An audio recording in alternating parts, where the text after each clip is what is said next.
Hello, hi, I am Abhishek and today I am here for what purpose? To discuss BPSC's previous year mains questions. BPSC के पिछले सालों के mains के questions discuss करने के लिए मैं आपके सामने आज यहाँ हूँ, ठीक है। एंड ये प्लेटफॉर्म है कलाम IAS अकेडमी का, जिस पे हम ये डिस्कशन ले रहे हैं, ठीक। तो पैटर्न क्या है डिस्कशन का? तो हम जितने भी साल के आपके बीपीएससी के प्रीवियस ईयर क्वेश्चंस के जो भी क्वेश्चंस पूछे गए हैं GS1 और GS2, बेसिकली दो पेपर्स होते हैं। एक पेपर होता है GS1 का, दूसरा GS2 का। एक और जो होता है क्वालिफाइंग इन नेचर, हिंदी का एग्जाम होता है, ठीक है। तो वो क्वालिफाइंग होता है, तो उसको उतना ज़्यादा डिस्कशन उसकी ज़रूरत है नहीं, ठीक है। 33% आपको स्कोर करने होते हैं हिंदी में। GS पेपर 1 और GS पेपर 2 की बात करें तो दोनों में 15-15 क्वेश्चंस होते हैं। आपको इन 15 क्वेश्चंस में से 8 क्वेश्चंस अटेम्प्ट करने होते हैं। नेचर ऑफ क्वेश्चंस की बात करें तो क्वेश्चन जो होते हैं उनके आंसर्स आपको लेंदी लिखने होंगे, लंबे आंसर्स लिखने होंगे, क्योंकि each questions out of those 8 questions 6 questions carries 38 marks. 38 mark का एक क्वेश्चन होता है, शुरुआत के 6 क्वेश्चन, आखिरी के 2 क्वेश्चन 36 मार्क्स के होते हैं दोनों पेपर में। तो ये तो एक ओवरव्यू रहा आपका GS पेपर 1 और GS पेपर 2 का। बात करें तो हम डिस्कशन स्टार्ट करेंगे आज GS पेपर 1 का पहला part, that is art and culture, ठीक है। और ये डिस्कशन ऑनगोइंग रहेगा आपका दिसंबर तक, ठीक है। आपको कंप्लीट जो है प्रीवियस ईयर के जो क्वेश्चंस पूछे गए हैं बीपीएससी एग्जामिनेशंस में, उन पे प्रॉपर डिस्कशन मिलेगा। ये इतना अहम क्यों है previous year question paper discussion, BPSC mains का PYQ डिस्कशन इतना इंपॉर्टेंट क्यों है? Why this is so important? Because कि जो बीपीएससी में क्वेश्चंस पूछे जाते हैं, बात करते हैं हम आर्ट एंड कल्चर की, क्योंकि पहली क्लास आज आर्ट एंड कल्चर की होगी GS पेपर 1 की। तो रिपीटेबिलिटी या रेपिटेशन के चांसेस जो हैं वो बहुत ही हाई होते हैं। मतलब 5-6 टॉपिक आप पढ़ के जाएंगे तो वहीं से क्वेश्चंस आते हैं। जैसे फॉर एग्जांपल्स पाला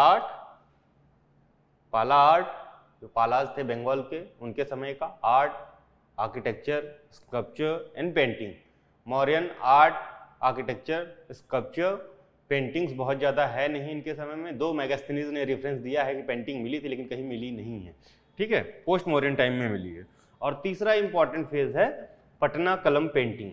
तो ये 3 जगहों से क्वेश्चंस मेंस में पूछे जाते हैं। आर्ट एंड कल्चर में और भी चीज़ें हैं बिहार में, लेकिन क्वेश्चंस वहाँ से नहीं आते हैं। जैसे पेंटिंग्स में ले लीजिए तो मधुबनी आर्ट हो गया, मंजूसा पेंटिंग हो गई, लेकिन क्वेश्चंस यहाँ से नहीं पूछे जाते हैं, ठीक है। तो इस तरह से, इस वजह से हमारा ये PYQ डिस्कशन बहुत ही क्रुशियल एंड इम्पॉर्टेंट हो जाता है, ठीक है। तो आपको हम पहले बता चुके हैं कि डिस्कशन ऑनगोइंग रहेगा। सारा पार्ट आपका जितना भी है 10 साल में, प्रीवियस से 10 से 6, मतलब जितने साल का हमको मिल पाए, 6 से 10 साल तक का क्वेश्चन पेपर पूरा डिस्कस किया जाएगा, ठीक है। और हम आज स्टार्ट करते हैं GS पेपर 1 से। पेपर हमने बता दिए, 2 पेपर्स होते हैं, GS पेपर 1 एंड 2। बात करते हैं GS पेपर 1 की। तो GS पेपर 1 की, ठीक है। क्या होता है GS 1 में? तो GS पेपर 1 में ब्रॉडली 4 सेक्शंस होते हैं। ये 4 सेक्शंस हैं कौन कौन से? तो इनको 4 भागों में इस तरह से डिवाइड किया गया है कि पहले सेक्शन में आर्ट एंड कल्चर, दूसरे में modern Indian history and history of Bihar, third section is for art, charts, graphs, diagrams and etcetera, ठीक है, fourth section. And third one is current affairs, NIR, international relation. तो ये रहा part आपका GS 1 का। GS 1, ठीक है, 4 सेक्शन में बटा हुआ है,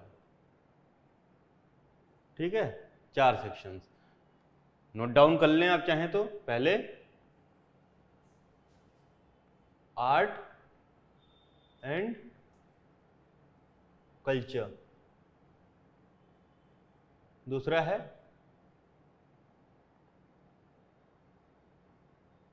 हिस्ट्री। ज़्यादा फोकस है इसमें हिस्ट्री वाले पोर्शन में, फ्रीडम मूवमेंट वाले पोर्शन से ज़्यादा क्वेश्चंस आते हैं। उसके बाद है current affairs and IR, international relations. Basically वही है, करंट अफेयर का ही पार्ट है, दोनों चीज़ें करंट अफेयर की है। तीसरा है ग्राफ्स एंड डायग्राम्स, चौथा। ये आपका ओवरव्यू है जीएस पेपर 1 का। आज हम ये वाला पार्ट डिस्कस करेंगे, that is art and culture. Art and culture पे डिस्कशन से पहले, ठीक है, हम जान लेंगे, हमने जान ही लिया है एक तरह से कि कौन कौन से सेक्शन से क्वेश्चंस आते हैं, ठीक है। तो पाला, art and architecture, Mauryan art and architecture और पटना कलम, ये 3 ब्रॉड सेक्शंस हैं जहां से क्वेश्चंस पूछे गए हैं, ठीक है। अभी तक आगे क्या होता है वो देखेंगे। 1-2 सेक्शंस और हैं पेंटिंग्स में, वो हम बाद में कवर करवा देंगे। पहले जहां से क्वेश्चन ज़्यादा आने की चांसेस हैं उनको देखेंगे। तो आइए स्टार्ट करते हैं।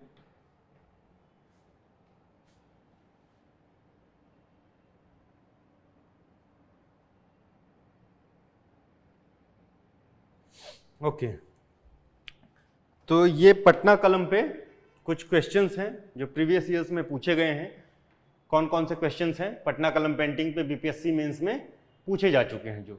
तो क्वेश्चंस काफ़ी डायरेक्ट हैं, आप देखेंगे कि bring out the main features of the Patna Kalam painting.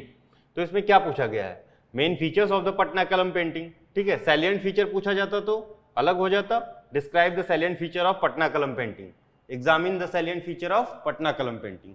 तो फीचर्स में तो टेक्निक्स और वो दोनों चीजें आ सकती हैं, ठीक है। तीसरा क्वेश्चन है bring out the salient feature of Patna Kalam painting. लगभग सारी चीजें सेम ही पूछी गई हैं। यहाँ पे एक क्वेश्चन आपको एक्सेट्रा वो दिखता है, discuss the salient feature of Patna कलम एंड पेंटिंग स्टाइल। कौन सी स्टाइल यूज हुई है, ठीक है। तो पेंटिंग स्टाइल में मिनिएचर आर्ट फॉर्म, ठीक है, miniature art and company art. Company art भी मिनिएचर आर्ट से काफ़ी मिलता जुलता है, तो मिनिएचर आर्ट फॉर्म का यूज हुआ है, तो इस पे हम ज़्यादा हमारा जोर रहेगा, ठीक है। Discuss the chief characteristics of Patna Kalam painting, ठीक है।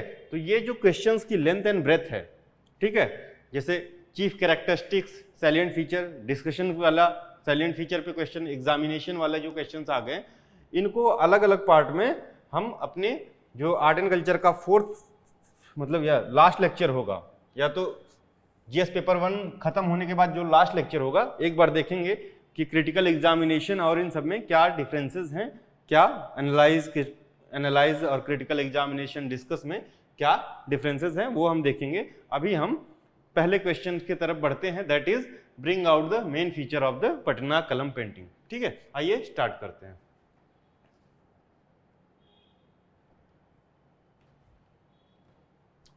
ओके, तो पटना कलम पेंटिंग, ठीक है, बहुत ही इंपॉर्टेंट पेंटिंग है। ये तो एक जनरल ओवरव्यू हो गया, ठीक है। पटना कलम पेंटिंग है क्या, तो पटना कलम पेंटिंग बेसिकली एक डिस्टिंक्टिव स्टाइल ऑफ पेंटिंग है, ठीक है, अपनी खुद की, जो पटना वाले रीजन में, बिहार वाले रीजन में एक लोकल पेंटिंग है, लोकल स्टाइल ऑफ पेंटिंग है, जो पटना बिहार वाले रीजन में जिसका विकास हुआ या डेवलपमेंट हुआ। बट इसकी जर्नी ना काफ़ी लॉन्ग है। पटना कलम पेंटिंग की जर्नी की बात करें तो ये चालू होती है कहाँ से, मुगल कोर्ट से। मुगल कोर्ट यानी औरंगजेब के टाइम से, ठीक है। First decade of 18th century से इसकी जर्नी स्टार्ट होती है। तो ऐसा होता है कि in the beginning of 18th century, ठीक है, और first decade of 18th century, Aurangzeb banned all the recreational and creational things which was practiced by artists of Mughal court, ठीक है, और मुगल एरिया में जो भी प्रैक्टिस करते थे, ठीक है। तो बैन कर दिया गया। बैन इसलिए किया गया कि औरंगजेब का मानना था, ठीक है, कि शरीयत के हिसाब से जो भी प्रैक्टिसेस बैन हैं उन्हें बैन करना ही करना है। शरीयत को बहुत मानता था, ठीक है। और शरीयत लॉज में ये लिखा हुआ है कि ऐसा कोई भी चीज विच promotes creation and recreation should be banned. Promotes creation and recreation because creation and recreation can only be done through God और Allah। तो ये कारण था, ठीक है। कुछ लोग बोलते हैं Aurangzeb was so cruel that's why he did this, but अब उसमें हम नहीं फंसेंगे, विवादास्पद वो जो भी चीज़ें हैं, ठीक है। तो इस पेंटिंग का जो है 17वीं सेंचुरी में उसने मतलब शुरुआती 18वीं सेंचुरी में औरंगजेब ने रोक लगवा दी। तो रोक लगवा दी तो जितने भी आर्टिस्ट थे, आर्टिजन्स भी थे जो पॉटरी वगैरह में थे, तो उन पे तो उतना वो ज़्यादा नहीं था प्रभाव, लेकिन आर्टिस्ट्स के ऊपर जैसे पेंटर्स हो गए, ठीक है, पेंटर्स हो गए, डांसर्स हो गए, म्यूजिशियंस हो गए, इनके ऊपर काफ़ी प्रभाव पड़ा। तो ये क्या करते हैं, इनको अब चाहिए नियरेस्ट मार्केट, ठीक है, जहाँ पे कोर्ट का प्रभाव, मुगल कोर्ट का प्रभाव कम हो, जहाँ पे उनकी चीज़ें सत्ता मतलब उनका जो अधिकार कम चलता हो, ताकि वो फ्रीली जो है अपने आर्ट को प्रैक्टिस कर सकें, ठीक है। और उनको पैट्रोनेज भी कहीं ना किसी का चाहिए, क्योंकि पैसे तो है नहीं। तो इनका मूवमेंट जो होता है, क्योंकि ये जॉबलेस थे, जॉब तो चाहिए भाई, ठीक है, तो मूवमेंट इनका जो होता है वो बेसिकली 3 वेव्स में होता है। 3 वेव्स कौन कौन सी हैं, क्योंकि नॉर्थ इंडिया में होता है, सदर्न इंडिया में बहुत ज़्यादा मूवमेंट नहीं है, ठीक है। नॉर्थ इंडिया में सबसे पहला जो मूवमेंट है वो राजस्थान वाले रीजन में होता है, और रिजल्टेंट जो पेंटिंग स्टाइल डेवलप होती है या आर्ट स्कूल डेवलप होता है उसको राजस्थान स्कूल ऑफ आर्ट या राजस्थान स्कूल ऑफ पेंटिंग, उसमें जो सब स्कूल्स हैं जैसे बूंदी स्कूल ऑफ आर्ट, इस तरह की जो हैं घराने डेवलप होते हैं, ठीक है, और लोकल पैटर्नेज मिलता है राजपूत रूलर्स का। दूसरा जो वेव है वो पहाड़ी वाले रीजन्स में, जैसे कुमाऊं, गढ़वाल, हिमाचल, जो गोरखा वाला रीजन था, वहाँ पे मूव करता है, ठीक है। और दूसरा जो इनको पहाड़ी स्कूल ऑफ आर्ट जैसे, और लोकल स्कूल्स में मान तो Garhwal school of art form वहाँ पे डेवलप होती है, ठीक है। और ये थोड़ा बहुत सिमिलरिटीज़ है, जैसे पहाड़ी स्कूल ऑफ आर्ट और राजपूत स्टाइल ऑफ पेंटिंग में, ठीक है, बहुत ज़्यादा सिमिलरिटीज़ है, ठीक है। आप चंबा रूमाल वगैरह देखेंगे तो बहुत फेमस एग्जाम्पल्स हैं। पहाड़ी स्कूल आर्ट में एक बहुत फेमस पर्सनैलिटीज़ हैं जो मतलब गढ़वाल स्कूल ऑफ आर्ट के, वो हैं मोलाराम, ठीक है। आप एग्जाम्पल में कोट कर सकते हैं अपने क्वेश्चंस को एड्रेस करते समय, ठीक है। उसके बाद ये एक ब्रांच, तीसरी ब्रांच जो मूव करती है वो मुर्शिदाबाद की तरफ करती है। मुर्शिदाबाद क्या होता है, तो Murshidabad was capital of Bengal, और बिहार एंड बंगाल दोनों उस समय एक था, ठीक है। बिहार बंगाल से कब अलग हुआ, तो बिहार बंगाल से 1912 में अलग होता है, ठीक है। और ये तो 18वीं सेंचुरी की इनिशियल्स की बात हो रही है, फर्स्ट डिकेड की, ठीक है। तो 1912 में अलग होता है, और बंगाल और उड़ीसा का जो डिवीज़न होता है 1936 में होता है, ठीक है। ये भी फैक्ट है, आप याद रखेंगे, ठीक। तो तीसरा जो ब्रांच जो मुर्शिदाबाद में जाता है, मुर्शिदाबाद, ठीक है, मुर्शिदाबाद वाली जो ब्रांच है ये अभी तक पटना कलम, यहाँ पे इसको पटना कलम नहीं कहा जाता था। यहाँ पे लोकल पैटर्नेज मिला है किस किस का, लोकल नवाब्स का, लोकल नवाब्स का, और इंग्लिश का या ब्रिटिशर्स का, ठीक है। ब्रिटिशर्स क्यों पसंद करते थे ये पेंटिंग स्टाइल, क्योंकि अब जो है इसमें जो है कोर्ट सीन्स कम रहती थी, ठीक है।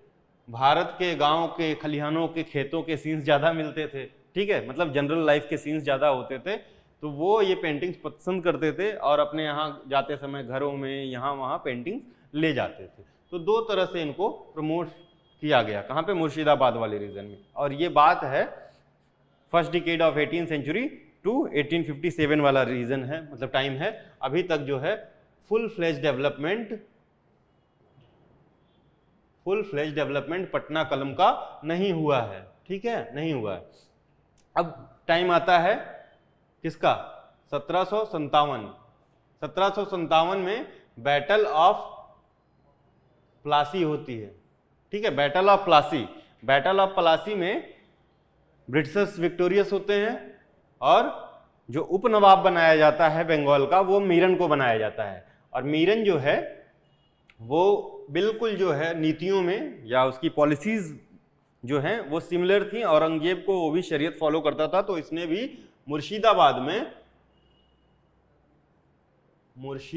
में पेंटिंग्स पे बैन लगा दिया, ठीक है। अब इनको चाहिए दूसरा मार्केट, फिर यहाँ के जो आर्टिस्ट से एक बार फिर से वो निराश्रित या जॉबलेस हो जाते हैं, ठीक है। अब इनको जो नियरेस्ट मार्केट मिलता है वो पटना मिलता है, ठीक है। और ऐसा नहीं है कि पटना में ये डेवलप पहले से नहीं था, क्योंकि कुछ आर्टिस्ट पटना में पहले से जाके बसे हुए थे, लेकिन और भी वेव्स जो है यहाँ से मूव करके आई। तो जो प्रॉपर डेवलपमेंट ऑफ पटना कलम है, प्रॉपर डेवलपमेंट वो होता है मिड 18th सेंचुरी में, मिड 18th सेंचुरी यहां से स्टार्ट होता है, मतलब ये अपने जेनिथ पे पहुंच जाता है इस समय, ठीक है। और इसी से यहीं से पटना कलम में स्टाइल का डेवलपमेंट, उद्भव, विकास जो भी मान लीजिए होता है, ठीक है। और सेंटर्स की बात करें तो पटना में जो इंपॉर्टेंट सेंटर्स हैं, आपने नोट कर लिया है शायद, ठीक है। पटना में जो इंपॉर्टेंट सेंटर्स हैं वो कौन कौन से हैं? तो पटना के जो इंपॉर्टेंट सेंटर्स थे वो मच्छरहट्टा, दीवान मोहल्ला, ठीक है, बहुत फेमस सेंटर्स हैं। जब आप अपने आंसर को लिखेंगे तो इनको जरूर देखें। मच्छरहट्टा, दीवान मोहल्ला, दानापुर और आरा, ये इंपॉर्टेंट सेंटर्स थे। दूसरी बात, जो पटना कलम पेंटिंग है इसको जो है लोकल पैट्रोनेज किसका मिलता है? रूलर ऑफ दरभंगा का, ठीक है। प्लस जो रिच मर्चेंट्स होते थे उस समय के, उन्होंने काफी, उसके बाद एक और इंग्लिश पैट्रोनेज में लिख दीजिएगा, इंग्लिश और ब्रिटिशर्स या कंपनी, ठीक है। राजा ऑफ दरभंगा, राजा ऑफ दरभंगा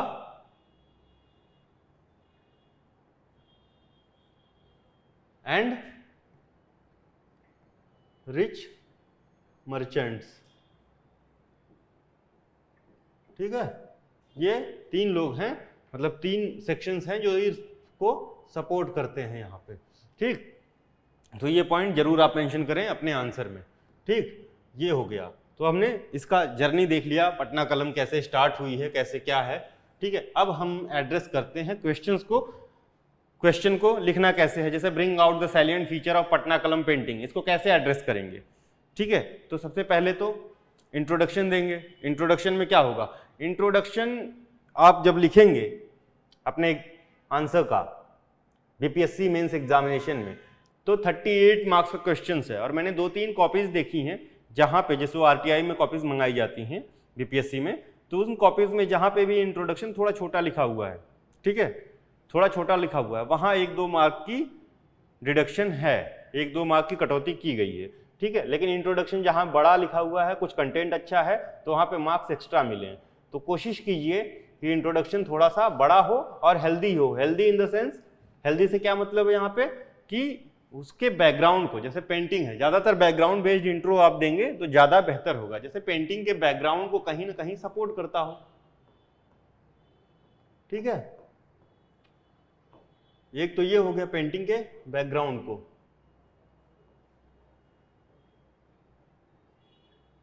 तो एक इस तरह से स्टार्ट करते हैं, the history of painting in India goes back to stone age, ठीक है। वहां से ले आएंगे, क्रोनोलॉजिकली कनेक्ट करके चीजों को दिखाएंगे। दूसरा तरीका ये होता है कि आप जो है पटना कलम पेंटिंग का ही जर्नी दिखा दें, ये भी ज्यादा अच्छा तरीका है, ठीक है। मतलब ये बैकग्राउंड दिखाएंगे पेंटिंग का, उसके बाद यहां से लिंक कर देंगे पटना कलम, ठीक है, पटना कलम स्टाइल, ठीक। एक तो ये तरीका हो गया। दूसरा, इसी पेंटिंग की पूरी जर्नी को आप इंट्रोडक्शन में इंट्रोड्यूस कर दें, like development early 18th century to mid 20th century, ठीक है। ऑफशूट किसका माना जाता है?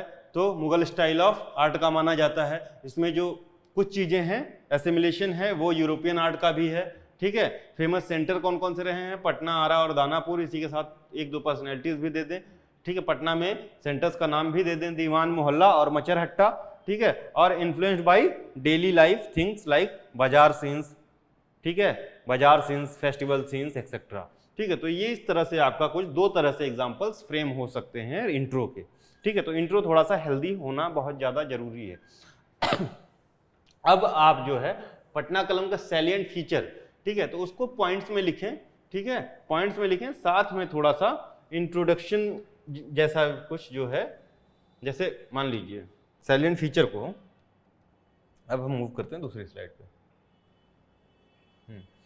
सैलिएंट फीचर जो है, इनको आप पॉइंट्स में लिखें तो देखने में भी सुंदर लगेगा और आराम से जो आपका इवेल्युएटर होगा, कॉपी चेक करने वाला, उसकी नज़र में भी आएगा। लेकिन यहाँ जैसा लिखा हुआ है इतना छोटा ना लिखें, चीज़ें थोड़ा सा ऐड करें, लेकिन सटीक हो, दिखे, ठीक है। तो आपके बॉडी में ये पार्ट आ जाएगा salient feature of the Patna Kalam painting. तो उसमें सबसे पहले क्या करेंगे, it is a miniature art form. तो मिनिएचर आर्ट फॉर्म क्या होता है उसको थोड़ा सा बढ़ा के लिख दीजिए, ठीक है। तो सैलिएंट फीचर में मिनिएचर आर्ट फॉर्म है, ठीक है। मिनिएचर आर्ट फॉर्म में तो इसको लिखेंगे कि एनीथिंग विच इज पेंटेड और drawn on less than 25 centimetre square area is termed as miniature art, ठीक है। एक तो ये एग्जाम्पल हो गया। दूसरा एग्जाम्पल है कि कोई भी चीज, ठीक है, कोई भी चीज उसकी ओरिजिनल साइज से, जैसे कोई सी चीज का फिगर बनाना है, कोई लाइफ साइज इमेज है, अपने आप को ही ले लीजिए, लाइफ साइज इमेज की तरह से आइडल या स्कल्पचर को ले लीजिए कि उसका 1/6 पार्ट में अगर वो ड्रॉ किया जाता है तब भी वो मिनिएचर आर्ट कंसिडर किया जाता है। तो ये दोनों चीजें लिख देंगे, ठीक है। उसके बाद कैनवस का यूज लिखेंगे, यूज ऑफ कैनवस में। तो initial phase of the painting, ठीक है, in the initial phase of the painting क्या यूज किया गया, तो use of paper was prominent, या use of paper was on paper use was on large scale, ठीक है, सॉरी, ठीक। दूसरे चीज पे मेटल, दूसरे नंबर पे ivory, leather, mica sheet and glass, इन चीजों का भी प्रयोग किया गया, ठीक है। चलिए, तो ये तो रहा आपका कि कहां कहां पे किन किन चीजों पे ये पेंटिंग की गई, ठीक। Leather, Ivory, mica sheet etcetera. Colours में बात करें तो इस पेंटिंग में नेचुरल कलर का ही यूज हुआ है शुरुआती दौर में या बाद में भी, 20वीं सेंचुरी में भी सिर्फ नेचुरल कलर्स यूज हुए हैं। जैसे मधुबनी में भी और मंजूषा आर्ट में भी नेचुरल कलर ही यूज हुए हैं। ये दोनों पेंटिंग्स भी बिहार की भी है, इवन टिकुली आर्ट, ठीक है। तो नेचुरल कलर्स का यूज हुआ है। अब ये नेचुरल कलर्स आते कहाँ से थे, तो नेचुरल सोर्स ही होगा। नेचुरल कलर है तो ऑब्वियस सोर्स इनका क्या होगा, नेचुरल ही होगा। तो natural source like leaves, tree barks, flowers, mineral extracts, minerals से निकालते थे, मेटल्स से, ठीक है। तो इस तरह से ये नेचुरल कलर का यूज हुआ। और जो कलर प्रोफाइल थी वो डार्क रखी गई थी, थोड़ा basically dark brown, dark red, dark blue and light yellow. ये कलर्स ज्यादातर, ये प्राइमरी कलर्स थे जो इस पेंटिंग में यूज हुए हैं। तो इसको इस तरह से भी एक हेडिंग डाल के जैसे कलर्स डाल दिए, उसके नीचे प्राइमरी कलर्स में ये कलर्स का नाम लिख दिए, तो थोड़ा सा बढ़ जाएगा आपका, ठीक है, आंसर, ठीक। दूसरी चीज जो है वो ब्रश कैसा यूज हुआ था। ब्रश में तो ब्रश में ज़्यादातर यूज जो किया गया है वो एनिमल हेयर्स किए गए हैं। एनिमल हेयर्स किए गए हैं, जैसे आपको पता है, जो पेंटिंग करता होगा उसको मालूम होगा कि हर तरह के पेंट के लिए, कोई पेंट करना है, कोई प्रोफाइल है पेंटिंग की, तो अलग अलग टाइप के, अलग अलग साइज़ के, अलग अलग उसके ब्रश यूज होते हैं। तो मान लीजिए कोई मोटा चीज़ पेंट करना है, रग्ड सरफेस बनाना है, तो उसके लिए मोटे बाल चाहिए, तो उसके लिए भैंस के गर्दन के बाल, हाथी के बाल एक्सेट्रा यूज होते थे। और बाकी सॉफ्ट चीज़ों के लिए स्क्वेरल, रैबिट एक्सेट्रा के बाल यूज किए जाते थे, ठीक है। तो ये पार्ट हमारा एड्रेस हो गया। अभी जो है इसमें लिखा हुआ है आपकी तीसरी जो है, चौथी पांचवी हेडिंग है वो assimilation of European art in Patna Kalam style. तो इसको कैसे लिंक करेंगे, how European art was link to Patna Kalam. तो एसिमिलेशन ऑफ यूरोपियन आर्ट कुछ यूं था कि शैडोइंग ना, मुगल आर्ट में शैडो का चीज नहीं हुआ करता था, ठीक है। जो मुगल पेंटिंग्स होती थी वो डायरेक्ट पेंटिंग ड्रॉ कर दी जाती थी, ठीक है। वहीं जो है यूरोपियन आर्ट हैं, इनमें क्या होता था कि एक इसका जो है शैडो इफेक्ट दिया जाता था, ठीक है। तो ये वाला पार्ट जो है ये यूरोपियन आर्ट से लिया गया है into the Patna Kalam style, ठीक है।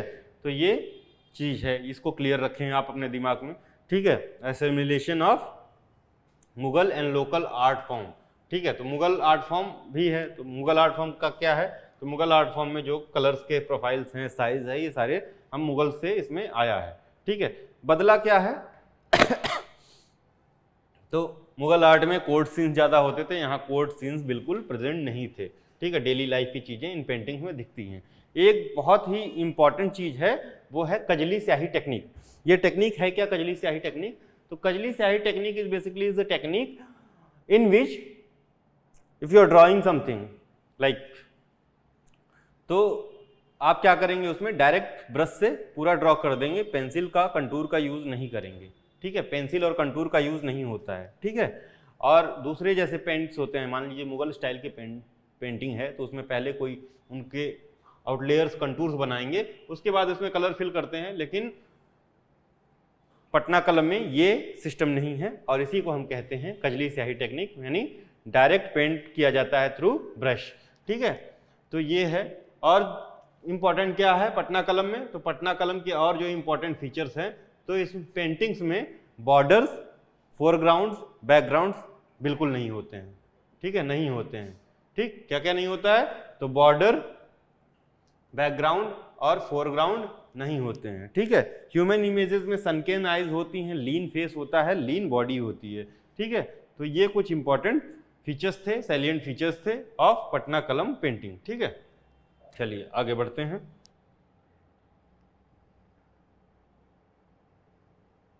ओके, तो ये देखिए पेंटिंग है, बारीकियां देखेंगे, ये मुगल पेंटिंग है और ये पटना कलम है। ठीक है, तो अभी हमने कई चीज़ें डिस्कस की कि मुगल पेंटिंग्स में प्रॉपर बॉर्डर होते थे। ठीक है, कोड सीन्स होते थे। ठीक है, ये सारी चीज़ें, ये मोटिव्स हैं, ये सारी चीज़ें आपको यहाँ पे नहीं दिखेंगी। ठीक है, नहीं दिखेंगी। दूसरा इंपॉर्टेंट चीज़ क्या है, दूसरी इंपॉर्टेंट चीज़ क्या है कि जो ये वाला पोर्शन देख रहे हैं आप, सॉरी, ये वाला पोर्शन जो देख रहे हैं आप, तो ये एक शैडो झलक रही है। ठीक है, ये आपको मुगल आर्ट में देखने को शैडो नहीं मिलेगी। मुगल आर्ट में शैडो नहीं है, मुगल आर्ट में शैडो का यूज़ नहीं किया गया है, पटना कलम में शैडो का यूज़ किया गया। और ये शैडो जो है ये कहाँ से असिमुलेशन किस चीज़ से लिया गया है, तो ये यूरोपियन आर्ट या कंपनी आर्ट से लिया गया है। ठीक है, कहीं पे भी आपको इसमें बॉर्डर, बैकग्राउंड, फोरग्राउंड नहीं दिख रहा होगा। ठीक है, डेली लाइफ की चीज़ें हैं। ठीक है, देख रहे हैं कि ये किसान है, उसकी बीवी है, पानी भर रही है, तो ये कुछ एग्जाम्पल्स हैं, प्रोमिनेंट एग्जाम्पल्स हैं पटना कलम पेंटिंग का। तो इन चीज़ों को आप कोट कर सकते हैं अपने आंसर्स में। ठीक है, ओके। अभी बात करेंगे सब्जेक्ट मैटर की। जैसे हम वो सारी चीज़ें तो डिस्कस कर ही चुके हैं, फिर भी आप देख लें कि सब्जेक्ट्स में आप नई हेडिंग में डाल के क्या लिखेंगे। तो इसमें क्या होता था, कॉमन लाइफ की चीज़ें होती थी, like market life, Babar's, cobbler, gold Smith. ठीक है, सब्जी काटती हुई औरत, लकड़ी काटता हुआ आदमी, ये सारी चीज़ें दर्शाई जाती थी। फेस्टिवल्स के सीन होते थे, like holy, Diwali, Dussehra etcetera. And animal and birds के सीन्स होते थे। एनिमल एंड बर्ड्स के सीन आपको मुगल आर्ट में भी मिलेंगे, मुगल पेंटिंग्स में भी मिलेंगे। ठीक है, एनिमल बर्ड्स के, और एनिमल बर्ड्स की जो तस्वीरें बनाई जाती थी, ठीक है, figures of animal birds were much refined.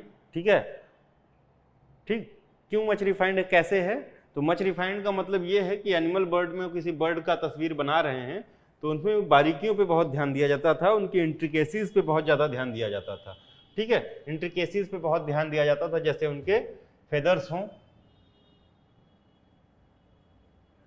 ठीक है, उनकी चोंच है, उनके घुटने हैं, पैर है, ठीक है, कहाँ पे कौन सा कलर है, आँख का कलर, हर चीज़ का बहुत ही बारीकी से ध्यान दिया जाता था एनिमल एंड बर्ड्स के फिगर्स में। इमिटेशन अलग एक सब्जेक्ट है, इमिटेशन बेसिकली टेक्निक है, ये सब्जेक्ट में नहीं रखना चाहिए था, इट्स बेटर कि इसको पुट किया जाता टेक्निक वाले सेक्शन में। ठीक है, इमिटेशन मीन्स होता है किसी भी चीज़ की हुबहू नकल उतार देना। ठीक है, शाबीर बोलते हैं इसको, तो ये भी इसका एक इम्पॉर्टेंट पहलू है। ठीक है, ऑब्जेक्ट्स की पेंटिंग होती थी, लैंडस्केप्स की होती थी, और आर्किटेक्चर की पेंटिंग भी पटना कलम में मौजूद हैं। ठीक है, ये सारी सब्जेक्ट्स हैं जिनके ऊपर पेंटिंग्स की जाती थी। कैलीग्राफी भी होती थी। तो आर्किटेक्चर में गोलघर की जो ये पटना कलम स्टाइल में पेंटिंग है, ये बहुत फेमस पेंटिंग है, और इसको कहाँ रखा गया है, पटना म्यूजियम में, पटना म्यूजियम में रखा हुआ है। ठीक है, लैंडस्केप की इमेज है बैंक ऑफ गंगा। ठीक है, और calligraphy, the art of beautiful writing was also part of the Patna Kalam style. ठीक है, एग्जाम्पल्स की बात करें तो कुछ इंपॉर्टेंट पेंटिंग्स हैं जो बहुत ही ज़्यादा फेमस हैं। उसमें है एक Muslim marriage ceremony painting by Shivdayal Lal, and another painting is of Rani Gandhari by Mahadev Lal. तो these two paintings are very famous paintings of Patna Kalam style, note it down. And personalities की बात करें तो पर्सनैलिटीज़ तो बहुत हैं, ठीक है, पटना कलम स्टाइल में, लेकिन हम 2, 3, 4 जरूर मेंशन करेंगे अपने एग्जाम्पल्स में। तो what we can do here, तो दो जो है अर्लियर जो पर्सनैलिटीज़ हैं अर्लीस्ट टाइम की, ठीक है, जैसे 18th सेंचुरी की, उनको डाल दीजिए, दो 20th सेंचुरी के प्रोमिनेंट फिगर्स को आप डाल सकते हैं एग्जाम्पल्स में, लाइक महादेवलाल, हुलासलाल, ठीक है, और सेवक राम। सेवक राम का नाम कतई नहीं भूलेंगे आप, ठीक है, सेवक राम आपको जरूर से इसमें जो है एग्जाम्पल्स में पढ़ने चाहिए, ठीक है, हुलासलाल, महादेवलाल, ईश्वरी प्रसाद, ठीक है। तो ये तीन हैं जो ये 18th सेंचुरी के हैं, बाकी ईश्वरी प्रसाद वर्मा एंड राधा मोहन बाबू ये 20th सेंचुरी के पेंटर हैं ऑफ पटनाकलम स्टाइल, ठीक है। चलिए,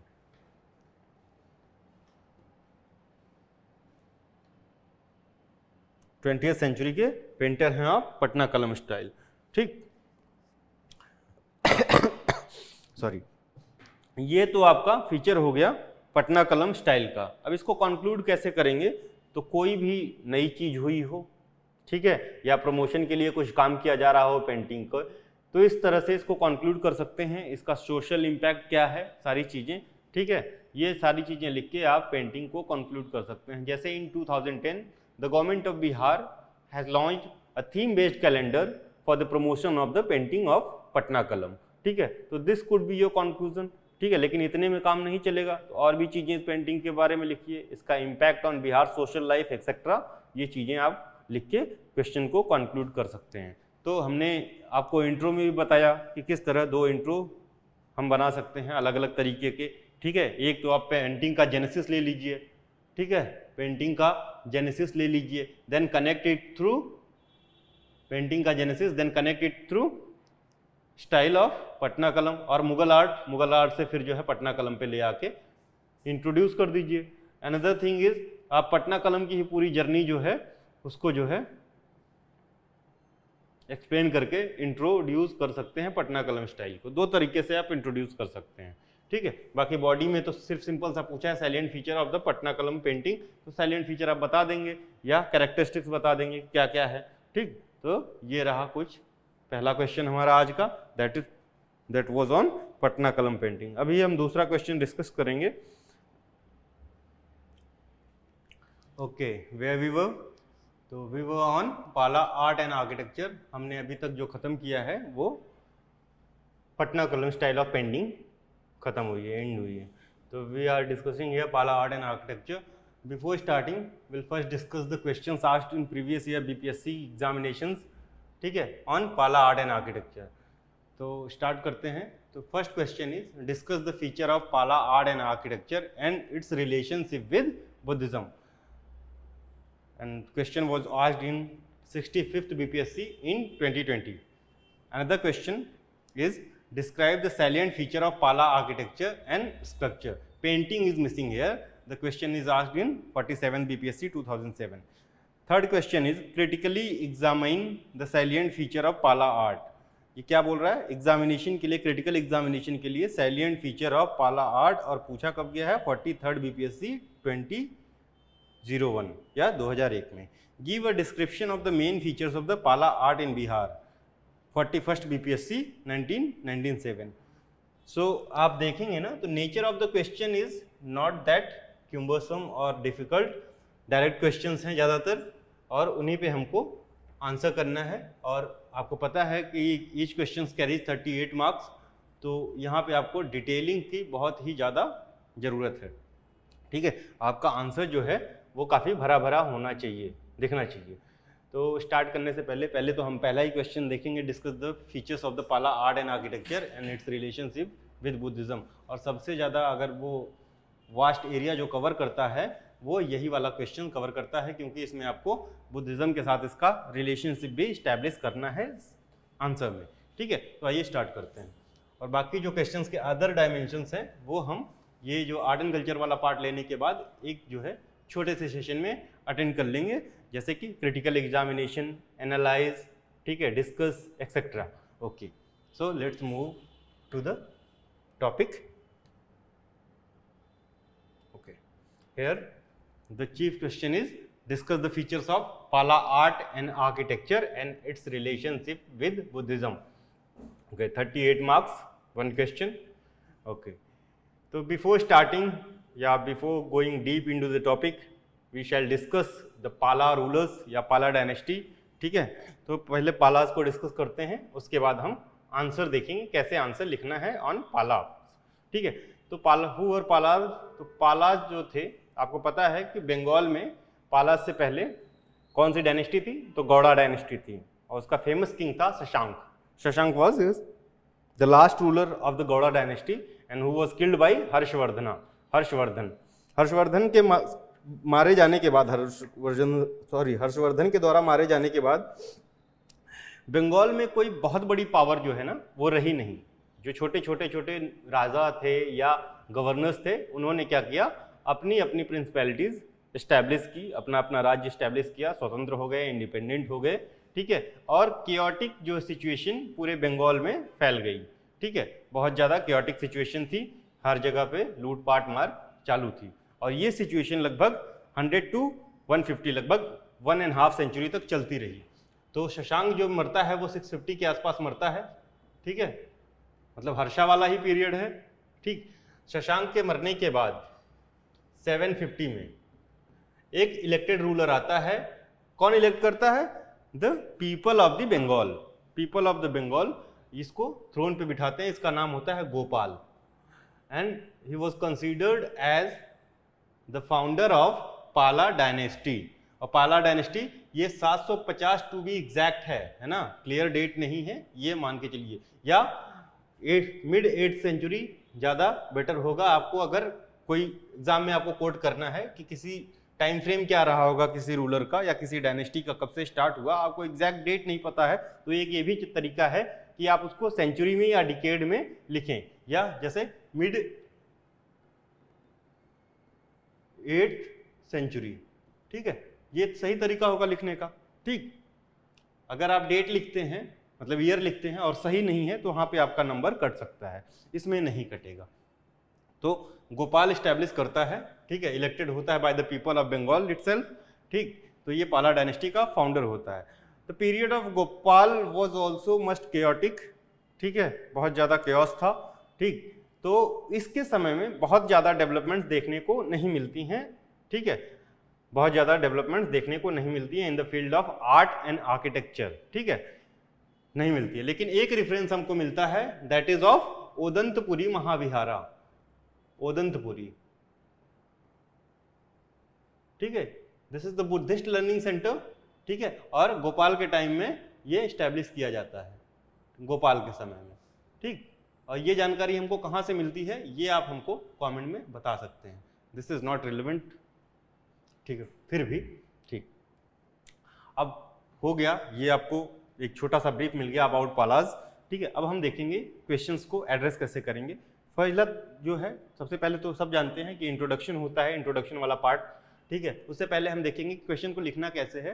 तो इसमें लिखने के लिए आपको style of Pala art in construction and buildings and their relationship with Buddhism, how this buildings and architecture is related to Buddhism, इसको आपको स्पेसिफाई करना होगा। ठीक है, ये कुछ लिखने का तरीका होगा जिस तरह हम अपने क्वेश्चन को एड्रेस करेंगे। इंट्रोडक्शन वाले पार्ट पे आए तो इंट्रोडक्शन दो तरीके का हो सकता है। One is either feature of art and architecture पूछा है, पाला आर्ट एंड आर्किटेक्चर, तो without touching the Pala art, ठीक है, हम सिर्फ आर्ट एंड आर्किटेक्चर को उठा के, आर्ट एंड आर्किटेक्चर को उठा के, ठीक है, क्रोनोलॉजी बेस्ड इंट्रो दे सकते हैं। ठीक है, क्रोनोलॉजी बेस्ड इंट्रो दे सकते हैं, जैसे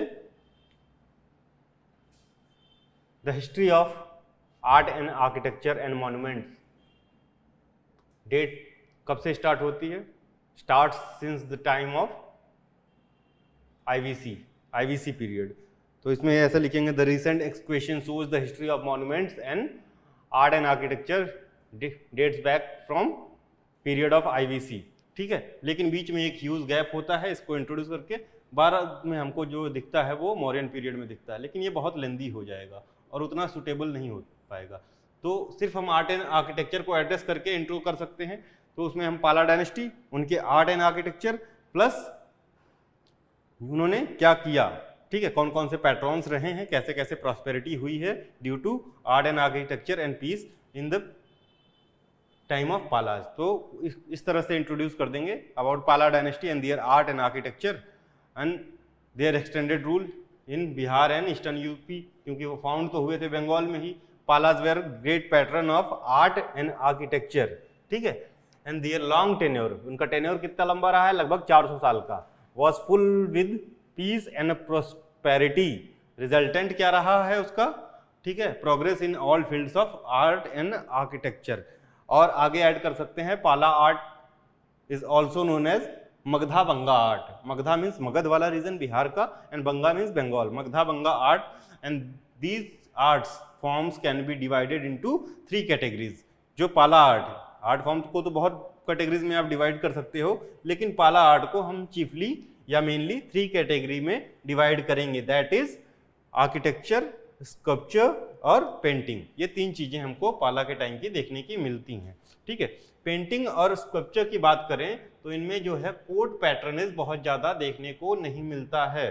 कोड पैटर्नेज नहीं मिलता है तो क्या है, यानी ये जो है पॉपुलर आर्ट के फॉर्म में आता है। पॉपुलर आर्ट मतलब इंडिविजुअल आर्ट, ठीक है, पॉपुलर आर्ट फॉर्म है कौन कौन सा, स्कल्पचर और पेंटिंग।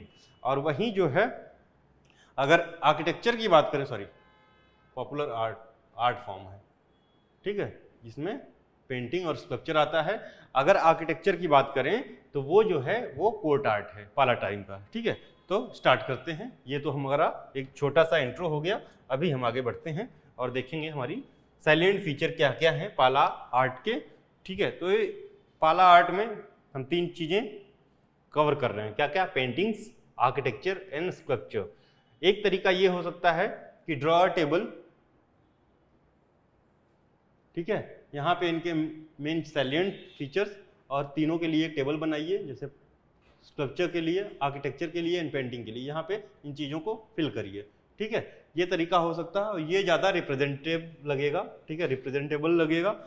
वो एक तरीका ये जो यहाँ पे दिया हुआ है ये हो सकता है, लेकिन ये उतना रिप्रेजेंटेबल नहीं लगेगा। मतलब ये आप डेटा देके उसके बाद चीज़ों को नीचे लिख दें, ज़्यादा बेहतर होगा, ठीक है। एग्जामिनर जो आपका इवेल्युएटर होगा उसके लिए चीज़ें आसान हो जाएंगी, तो हो सकता है आपको 2-4 नंबर ज़्यादा मिल जाए, ठीक है। चलिए, लेकिन हम इसी तरह देखते हैं।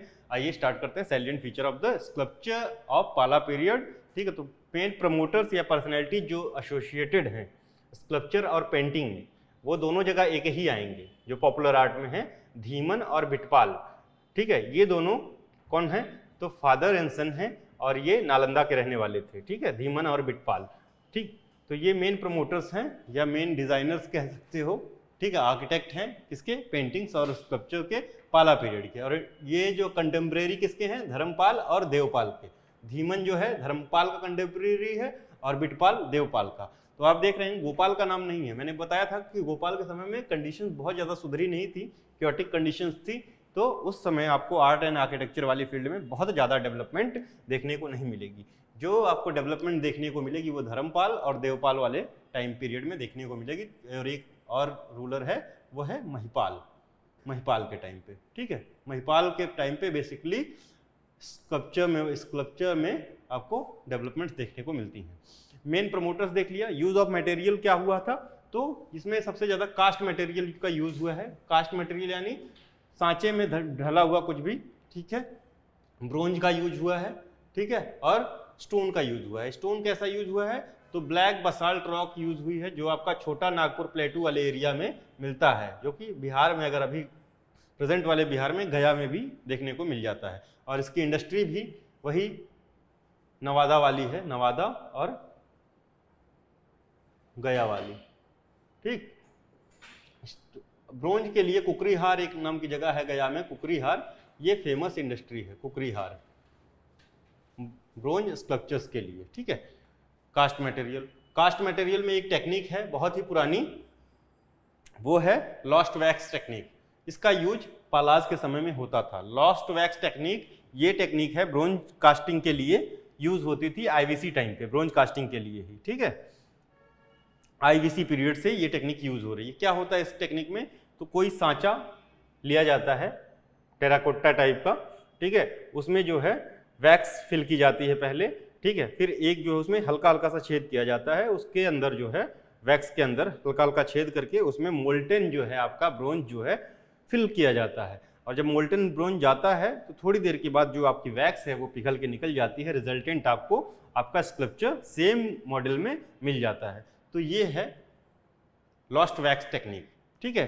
दिस स्कूल, द पाला स्कल्पचर स्कूल वॉज या इज मान लीजिए, तो इज नहीं was influenced by Sarnath school of sculpture. Sarnath school of sculpture, तो ये भी सारनाथ स्कूल ऑफ स्कल्पचर का भी टाइम फ्रेम जो होता है 8 to 12th सेंचुरी है, और पालाज का भी यही टाइम फ्रेम है, ठीक है। सारनाथ स्कूल ऑफ स्कल्पचर से है, यानी एक लिंक मिलता है हमको बुद्धिज्म से, ठीक है। And all Pala rulers from the beginning Devpal to Mahipal including Dharmapal and Devpal, सारे जो हैं वो बुद्धिस्ट फॉलोअर्स थे, ठीक, सारे के सारे बुद्धिस्ट फॉलोअर्स थे। तो इन जो स्कल्पचर्स की है वो थीम क्या मिली है, वो बुद्धिज्म में ज़्यादा है, बुद्धिज्म में। उसके बाद बुद्धिज्म के बाद जो है सेकंड नंबर पे जो मूर्तियां मिली हैं इस समय की, वो वैष्णविज्म, सॉरी, पहले नंबर पे बुद्धिज्म है, सेकंड पे जो है वैष्णव, ठीक है। जैना और शिवा, जैन और शिवा कल्ट वाली जो है मूर्तियां ये लिमिटेड हैं, याद रखिएगा, लिमिटेड मिली है, ठीक, ये ध्यान दीजिएगा। तो क्या क्या है, सबसे ज्यादा बुद्धिज्म से रिलेटेड मूर्तियां मिली हैं, उसके बाद वैष्णविज्म, शैविज्म और जैनिज्म वाली जो हैं स्कल्पचर्स हैं वो लिमिटेड मिली हैं पाला पीरियड की, ठीक है, influenced by Sarnath school of sculpture. तो मूर्तियों में बोधिसत्वा, अवलोकितेश्वरा, मंजुश्री बुद्धा, तारा, मैत्रेय, मैत्रेय यानी फ्यूचर बुद्धा। हिंदुज्म में विष्णु से रिलेटेड, शैविज्म की कम है, और जैनिज्म की स्कल्पचर्स हमको देखने को मिलते हैं कहाँ पे, पाला स्कूल ऑफ स्कल्पचर में, ठीक है। तो ये कुछ इंपॉर्टेंट पॉइंट है। जो मूर्तियां होती थी हाईली रिफाइंड होती थी, हाईली ऑर्नामेंटेशन होता था इनमें। ऑर्नामेंटेशन हाई से क्या मतलब है कि जो भी उनकी कलाकृतियों में जो सजावट होती थी वो बहुत बारीकी से, इंटीग्रेसी के साथ की जाती थी।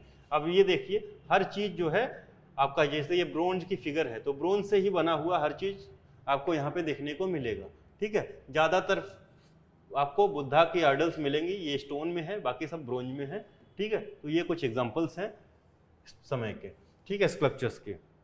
बंगाल में जो मूर्तियाँ पाई गई वो थिन और लाइट वेट थी, बिहार वाली थिक एंड हैवी वेट थी, ठीक है, ये ध्यान दीजिएगा। Sensuality was the common feature in all these idols, ठीक है।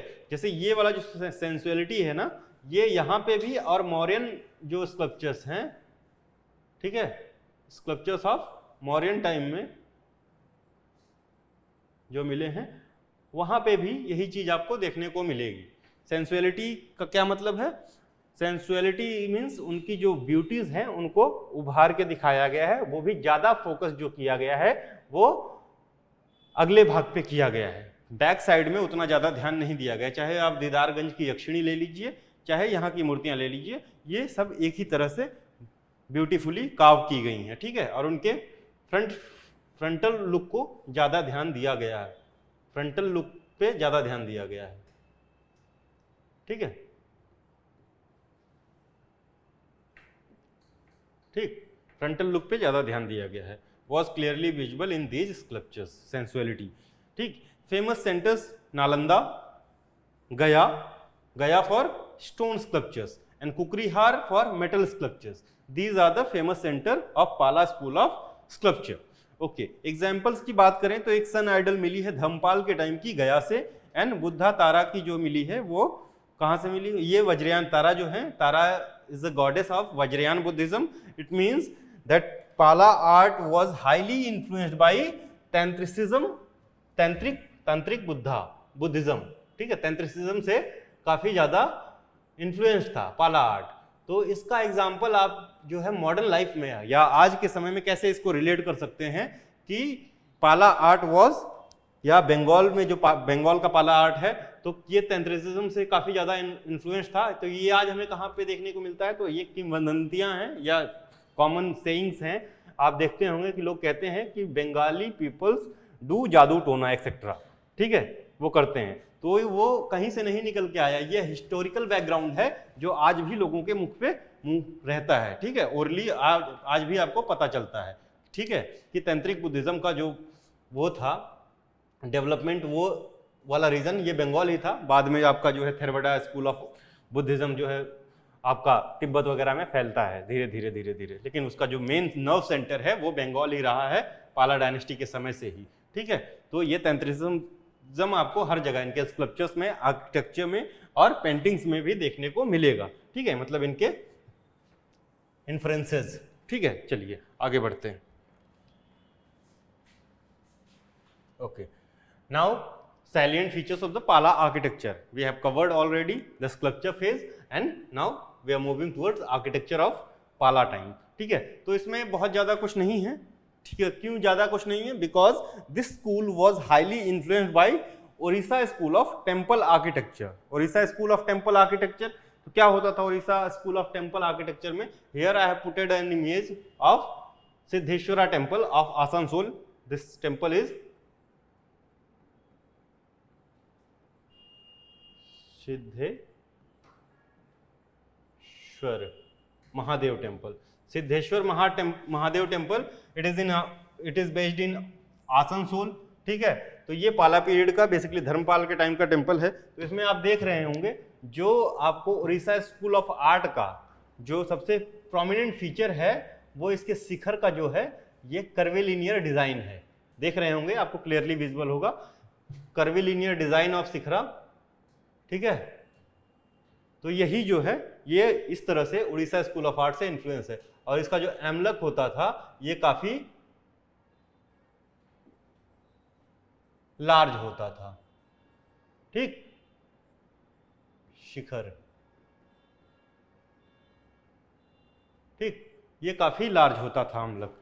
ठीक, चलिए, influence by Odisha school of temple architecture in which curvilinear shikhara and large amalaka was the main feature in architecture of पाला।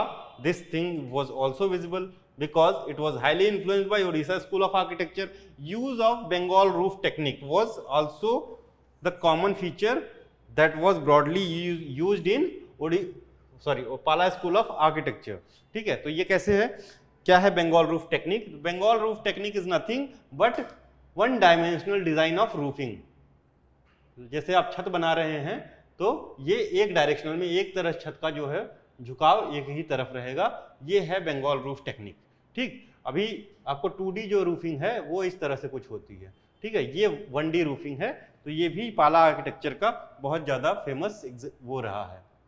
ठीक, सबसे ज्यादा यूज ऑफ बर्न्ड ब्रिक्स हुए हैं, मतलब यहाँ के जितने भी आप टेम्पल आर्किटेक्चर देखेंगे हर टेम्पल में आपको बर्न्ड ब्रिक्स यानी पकी हुई ईंटें मिलेंगी, एज जो हमको मिलती थी IVC टाइम में। ठीक है, उसी तरह बर्न्ड ब्रिक्स का यूज हुआ है। तो ये कुछ इंपॉर्टेंट फीचर्स थे पाला आर्किटेक्चर के। आगे मूव करते हैं टुवर्ड्स पाला पेंटिंग। ठीक है, पाला आर्किटेक्चर में इंपॉर्टेंट आर्किटेक्चर कौन से हैं? तो पहला तो आपने देख ही लिया, Siddheshwara Mahadeva temple. Another important feature is Odantapuri Mahavihara, Vikramshila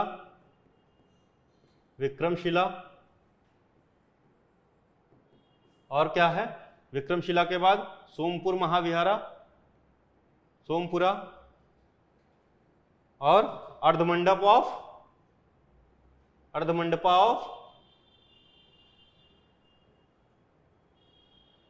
of Vishnupad temple of गया, विष्णुपद टेम्पल कहाँ पे है ये? तो गया में है।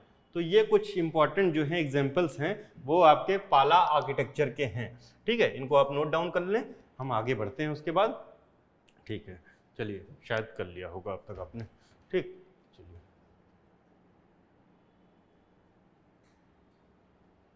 ओके, तो एग्जांपल्स की बात करें तो जो हमने पहले ही डिस्कस कर दिया है, ये Nalanda This is Nalanda Mahavihara, though not built during the Pala time, but it was renovated during the period of Dharampal. Dharmpal ने इसका रिनोवेशन करवाया है, रिनोवेशन। ठीक है, renovated during the period of Dharampal, and Dharampal also donated 200 villages to this university. ठीक है, तो उन विलेजेस का जो भी टैक्स कलेक्शन आता था वो किसके एक्सपेंसेस में जाता था? नालंदा महाविहार के एक्सपेंसेस में खर्च किया जाता था। ठीक है, एक ये इंपॉर्टेंट मैंने ऐसे ही डाल दिया है फिगर ताकि आप देख के कुछ समझ पाएं, ठीक है। नालंदा महाविहार, ओके। गोपाल के समय में the founder of the dynasty Odantapuri Mahavihara was established and this mahavihara और यूनिवर्सिटी और monastery is based in Bihar Sharif Nalanda, ठीक है, नालंदा, ठीक। धर्मपाला के समय में क्या क्या हुआ? Vikramshila university was build at Bhagalpur, Bhagalpur to be precise, Antichak जगह का नाम है, एंटीचक भागलपुर, ठीक है, Vikramshila university. Second largest after Nalanda Mahavihara, in which sense? Second largest Buddhist learning centre of the world after Nalanda Mahavihara. Which center was second largest? Vikramshila Mahavihara. Third is Sompura Mahavihara, built during the time of Dharampal and it is in Bangladesh. Fourth is Siddheshwar Mahadev Temple, Asansol, ठीक है। Dharmpal donated 200 villages to Nalanda University and also renovated it. ये सारी चीजें हम बता चुके हैं। महिपाल के समय में एक काशी टेम्पल बना था, that was in काशी, ठीक है, काशी टेम्पल बना, टेम्पल का भी नाम काशी है and it was also located in the Kashi, Kashi means Varanasi, okay. अर्ध मंडप of Vishnupad temple that I have already told you, अर्ध मंडप of Vishnupad temple, Vishnupad temple is located in गया डिस्ट्रिक्ट ऑफ बिहार, ओके, गया डिस्ट्रिक्ट ऑफ बिहार एंड अर्ध मंडप of the temple was built in the same architectural style of Pala architecture and this temple was built during or in the period of Dharampala, ठीक है, though not through court patronage, not by court patronage, ठीक है। तो ये कुछ important features रहे किसके? Examples पाला आर्किटेक्चर के। आगे मूव करते हैं, पेंटिंग की तरफ हल्का सा देखेंगे, पाला पेंटिंग्स, ठीक, चलिए।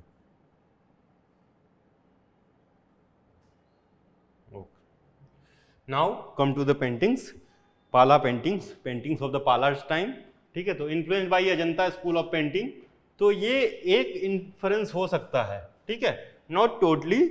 तो ये influence by Ajanta school of painting का मतलब है ये जो भागलपुर अंटीचक से जो पेंटिंग मिली है ना, ये वाली पेंटिंग जो है influence by Ajanta school of painting है, ठीक है। और ये जो है लोग कहते हैं इसमें हर जगह पे हमको देखने को मिला है सिर्फ मिनिएचर आर्ट फॉर्म मिला है, लेकिन ऐसा नहीं है। पाला's टाइम का मिनिएचर के साथ साथ मुरल भी मिला है, ठीक है, मुरल। और ये मुरल जो है ये अजंता स्कूल ऑफ पेंटिंग से इन्फ्लुएंस्ड है, ठीक है, ये ध्यान दीजिएगा। ये भी है, इनकी डिजाइनिंग जो है वो अजंता स्कूल ऑफ पेंटिंग से इन्फ्लुएंस्ड है, दो स्मॉलर इन द फॉर्म, ठीक है, स्मॉलर मतलब मिनिएचर है, 25 सेंटीमीटर स्क्वायर से छोटी, और मैन्युस्क्रिप्ट्स पे बनाई गई है, मतलब किस लिए बनाई गई है कि एग्जाम्पल कोड करने के लिए, ठीक है, एग्जाम्पल कोड करने के लिए। तो हमको यहाँ पे मुरल, मुरल यानी जो भित्ति चित्र होते हैं दीवालों पे किए जाते हैं, मुरल्स भी मिले हैं, कहाँ से? बिहार में, ठीक है, पाला टाइम के।